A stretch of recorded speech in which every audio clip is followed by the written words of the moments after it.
Hey everyone, welcome to task number 6, droppers.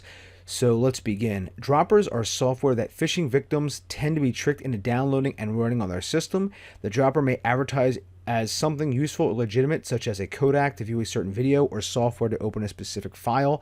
The droppers are not usually malicious themselves, so they tend to pass antivirus checks. Once installed, the intended malware is either unpacked or downloaded from a server and installed on the victim's computer. The malicious software usually connects to the attacker's infrastructure. The attacker can take control of the victim's computer, which can further explore and exploit the local network. Do droppers tend to be malicious? Yes. And they even give us a hint here. Hold on. Oh, yay, yay or nay. There we go.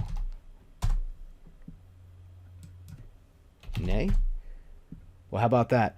Oh, I see what they're asking. I misread that question because, again, the droppers are not usually malicious themselves, so they tend to pass antivirus checks. Right, it's after you've downloaded them. I see. That's why I'm doing these videos. But a lot of this you'll see with zip files especially too. I've seen zip files that, they're usually password protected, so they try to bypass any type of spam filters. You usually see some of this stuff in PDF attacks now.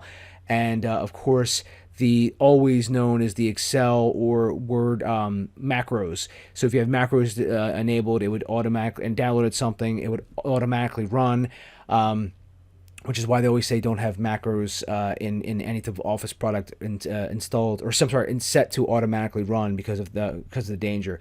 But again, this is another really cool task, so I will see you all in task number 7, choosing a phishing domain. Thank you.